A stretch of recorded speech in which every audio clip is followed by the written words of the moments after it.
than having someone at your shop spend 5-10 minutes searching around the shop for a 50-cent Allen wrench. Okay, you know, $1.25 a minute. That's how much time is being wasted for every minute searching for this little wrench. All right, so on most CNC lathes, when you have a 5C collet attachment, it's simply screwed into the drawbar, and there's going to be a little set screw with a pin that locks it in place. Okay? So on ours, we have 2 screws. We have one screw which is just a regular old set screw. Okay, it's for locking it in. And we have another set screw, and I'll go and pull it all the way out.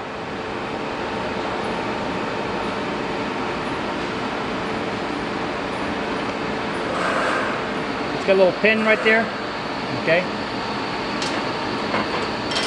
Now you only have to back that screw out a little bit to be able to pull the collet out.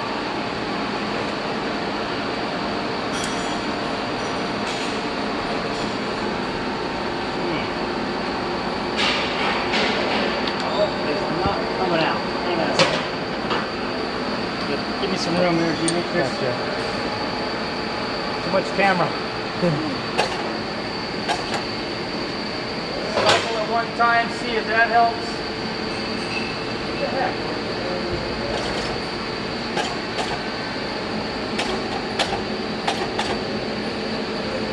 It's like stuck in there.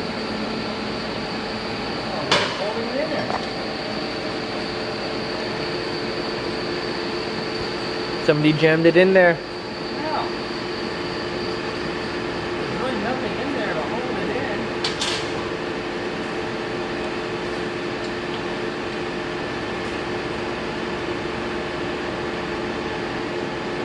Could be that somebody put it in there and forgot to clean it out, and some chips could be holding it in.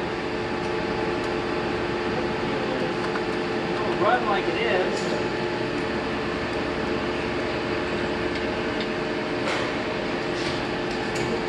Well, we can use that collet as it is, but let me pull a collet out of the drawer here. I just want to kind of show you a little bit about the collets. Here's the collet that was in here prior. Okay, so a 5C collet, depending upon the manufacturer, it's going to have a groove, and the groove may be lined up either with the brand name, the size, okay? That's marked 5C. This collet is actually lined up with the size that has nothing on it, okay? They're usually pretty consistent how they label things, but it's important that this pin goes into that slot, okay? And not tightened down, it has to be loose, because this is just, all this pin is there for is to keep the collet from unscrewing itself. We don't want it to drag on it when it opens and closes, okay?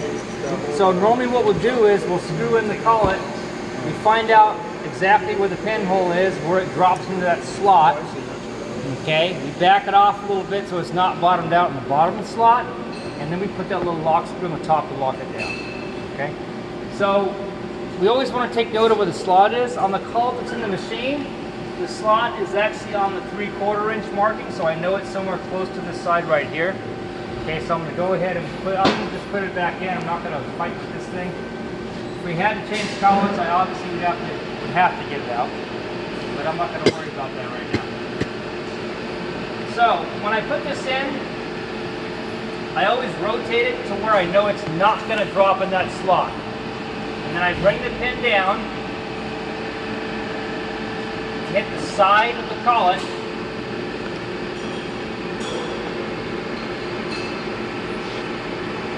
and then I just simply gently rotate the collet as I keep moving the screw back and forth until I feel it drop in the slot. That way I know where that slot is. And then what I'll do is I'll drive this all the way down, and then I'll back it off about a full turn.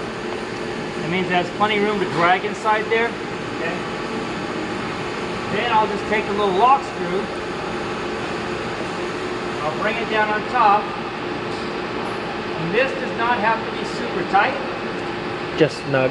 Just snug, because we're locking that in place to make sure it doesn't move, okay? That's normally how we would set those collet attachments. And again, always put your wrenches away, that way you don't do that. We gotta find, that wrench is somewhere, we should try and find it. We should only put complete sets away. And make sure we make the ones that are complete. All right, these collets makes a big difference in the quality of collet you buy. If you buy a hard-inch collet, which is probably one of the best quality collets you can buy a Royal collet. Lendex is a good brand. There's plenty of other good brands of collets. They make them out of very good spring steel. It's properly heat treated. The collets have a lot of spring in them, which means your parts are easy to get in and out. Okay? If you buy the cheap Chinese collets in most cases, okay, they don't use the correct spring steel. They don't have the spring. You're gonna spend more time fighting the collets, getting parts in and out. So it always pays a little extra money to buy a good collet. Okay? Now, you can make a good collet a bad collet. You know how you do that?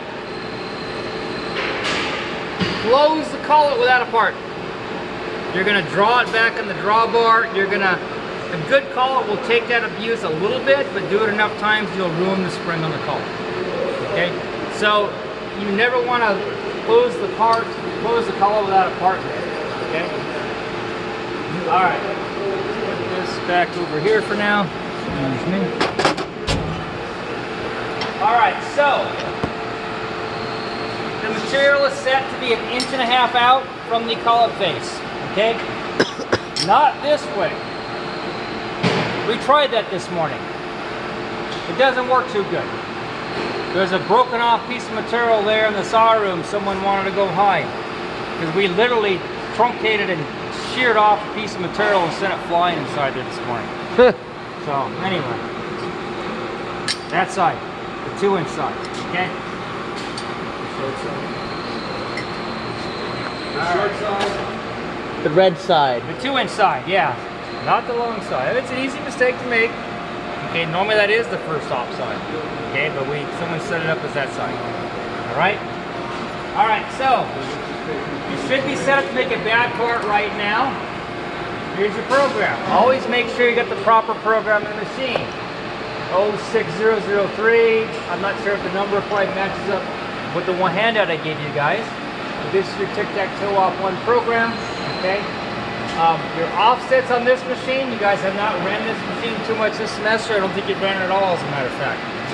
It's the same exact version of Femco as that one, except it's the newer version control. It is the OIT control. So there's a couple minor differences in how you enter values. It's pretty much the same, but under your offset page, if I press offset, you're going to have two types of offsets. Here is your wear offset table. They're identified with the wear, and it says W for all your offsets. Okay? W01. Well, if you look at your NC program, you have T01, 01, right? That's the rough tool. That tool has a geometry and a wear offset. The geometry offset tells it where it is in the machine. So if I press this offset button, and then I press Geom for geometry, this will switch it to my geometry G offsets. These are the physical setup values in the machine. You guys will be setting these in a few weeks. Not yet though. Okay? We're just going to do wear offsets right now to start. And then you're going to do geometry offsets. So we're getting to that point. So whatever you do, don't modify the geometry offsets. Okay? Good chance you'll crash the machine. Which is why I want to always see your offsets before you run things, because I've seen plenty of mistakes made. Okay? Alright, so that's for tool number 1, geometry offset 1, tool 1. Tool 2 is the finish face and turn. Okay? So more than likely any finished offsets that affect your diameter of your part will take place on tool 2. If you go page down, that brings you to tool 9. That's G09. Okay, and this is the physical setup position. Again, coming up in future classes, we're going to really concern ourselves with those numbers. All we care about are the wear offsets right now. Okay, so if I switch over to wear, we'll change it to wear offsets. We do have a little slight wear offset on X for tool 9. I don't know why, but we do. Probably it's a mistake somebody made, I think, this morning. We do have a Z offset. And we have a 14 thousandths offset in the finish tool. there's a good chance we're going to be changing that. Because more than likely that's making a bad part. Okay? But we don't know yet. We have to make a part first, right? So let's go ahead and go to program. I'm going to just move the turret away from the tailstock on this machine. Just get a little bit away. This has an additional hazard. And I'm going to go ahead and make a part. Okay? You said bar on top right there. Oh, this? Yeah. This is actually an auxiliary coolant line. So there's an M code, and I've never used it, but there's additional M code where you can have a coolant blast out of here if you want. So if for some reason you're not getting a good coolant blast on your tool, this just gives you another option. And you can bend it, shape it, form it. I've never had to use it. All right, so on this machine, we're gonna go to program, okay? I'm gonna put it on auto. This is the check page. If you want to get to the check page and you're not there, because you may not be there, when you go to program, it's gonna, on this machine, it toggles back and forth between the check page and the program page. You could also press check right there. Okay. It's gonna show you a little bit of the program, the absolute coordinates we're currently at, and it's also gonna show you distance to go and your modal G codes. Okay? So I'm gonna close the door. And I'm going to press cycle start, and I'm going to watch it run. It's going to wrap it up close to the part. If I was unsure about what it was doing, I would look at my distance to go, -2 inches. I would turn my coolant off, and I might want to make sure I've got about 2 inches to go in front of the part. And I do. So the numbers are making sense. So I'm going to be happy with that, so I'm going to close the door. And I'm going to turn on this coolant again. Now, before I get it going again, here's my block skip. Block skip is currently set to on, so it should make a part without the groove. Optional stop, which we have one in between each tool, I'm going to go ahead and turn on. Because whenever you guys are doing wear offsets and you're doing an initial setup on a machine, you should always check what the rough tool is doing. Okay? Because some cases, the rough tool might be cutting your part undersize. And if you let the part run all the way through, you're probably going to think to offset the finished tool. And then you're going to do that and nothing's going to happen. So this just lets you kind of step through and see what the rough tool does. So let's go ahead and I got the coolant on. Yep, we're good.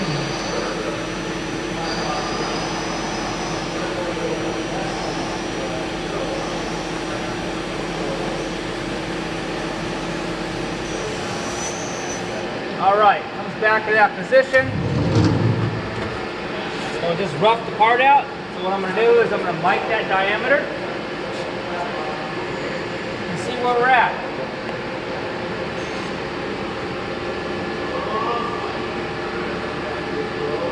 We're coming out at about 204, 205 thousandths.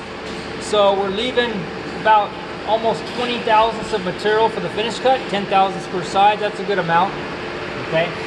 But that's important to check because on a lot of your inserts these days, especially steel cutting inserts, they need a certain chip load. They need between like 15 and 30 thousandths to produce a good finish and produce an accurate finish, accurate size. And so it's very important to make sure the inserts get the proper chip load. Otherwise you'll wear out your inserts prematurely, get bad finishes, and have all sorts of problems, okay? All right, so we're good there. I'm gonna go ahead and run it. Optional stop is still on. Always be ready to hit the E-stop. And especially when it first calls up and approaches the part. That's probably when something's gonna happen more than likely, okay? All right, so now we finished the part. Have not cut it off yet, okay? We could, if the part is oversized, we could mic it and possibly save this part before we even part it off.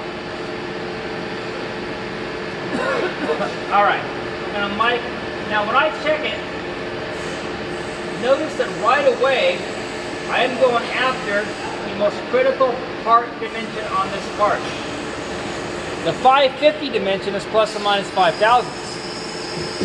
Okay, the 187 is plus 0 minus 2. So when we use a wear offset, it affects every single X value that that tool does while it's active.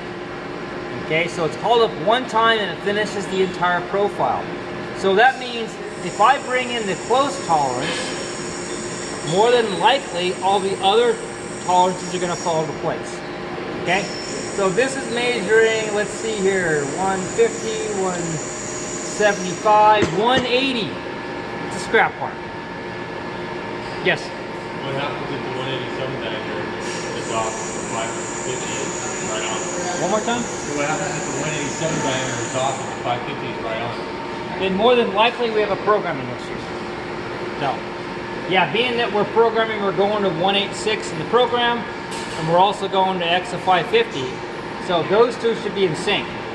So if one's off and the other's not off, then either we have a programming problem, we might have a work holding problem, or something is deflecting out further from this. There's a couple issues like that. So, all right, so we have a scrap part. We've got to make this part 6 thousandths bigger. Okay, so we can finish this part. This part's pretty much done. I'm gonna go ahead and let it start off.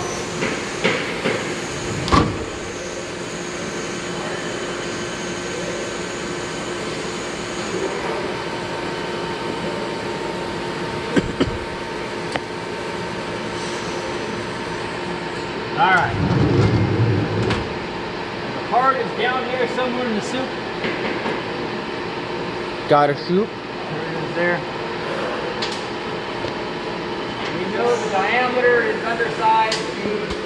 We're at 180.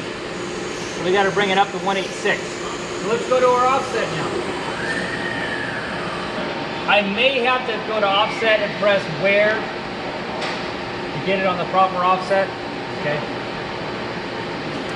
Now this machine is a little bit different from that one over there. That machine over there, if I was going to make an offset, my cursor only can move up and down what the offset number is. And when I type in the offset, I always got to put the X or Z value with it. This machine, and all your newer Femco controls are like this, including our new Sagami, okay? You have the ability to move sideways. So because of that, you can identify the X column. You don't plug in the X when you put the offset in. So it will actually alarm out. Well, not, it'll just give you an input error. Anyway, so right now we are plus 14 thousandths. And I want to make it 6 thousandths bigger. So what should my new offset be? 8 thousandths? I'll make it smaller. So I'm plus 14 now, but I gotta go 6 more. 22,000? 20. So, and again, we can take our nominal size, which is 186, subtract the part, which is 180. Okay, that ends up being a plus 6. Add that to the current plus 14 to get our new offset. So on this machine, I'm going to type in 0.02 input. Okay? If you were to type X.02 input, which is what you would do on that machine,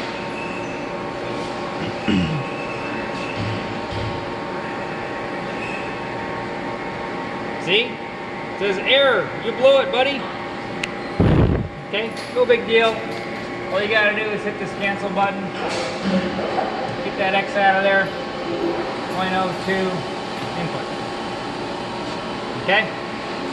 So now we put the new offset in there.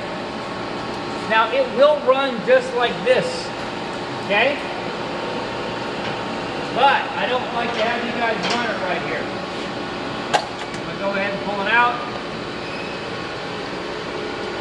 You can drip on about an inch or so, that's fine for the material. Before you run the program, it will start right from here in the automatic mode, but where are we in the program? Do you really know? Well, we should be at the end, right? But there's nothing there that tells us that. So just simply go to program. Now you can see the program. Now I can see I'm on 06003, and now I know 100% I'm at the start.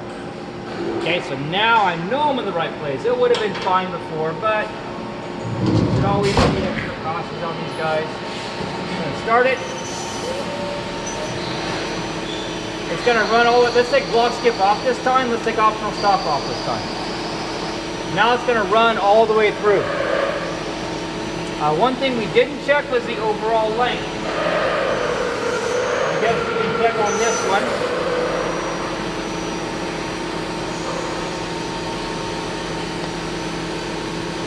So I'm gonna go ahead and just check the overall length here. We want them to come out about 505 thousandths. And this is coming out just perfect, okay? When you guys do the backside operation, we're gonna be hanging on to this little tip right there in a 5C collet. And if we leave too much stock on the end of this, we've been known to shear these off in the collet. Okay, so we wanna have a minimal amount to cut on the backsides. That's good. Our new part finished, it got cut off down there somewhere.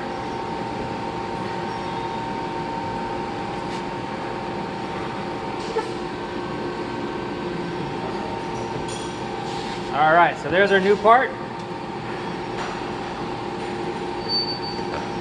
See how it took our 1/86 offset, or 6/1000 offset. And we are right spot on the money, 186, look at that. Okay? You were at 180 before? Yep, 180, now we're at 186. Okay? So that's doing the wear offset on this machine. Now, when you guys get all done, I'm going to alter the X geometry offset number by a little bit. That's how I'm making it so you guys all have a different, unique offset you're doing. Okay? So when you guys are ready, I'm going to say don't look. Don't look. Now I'm going to screw it up with the next guy. Don't put the camera on. I don't want anybody else trying it. If you don't know what you're doing here, you can really jack things up.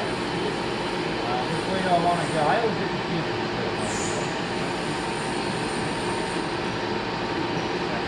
I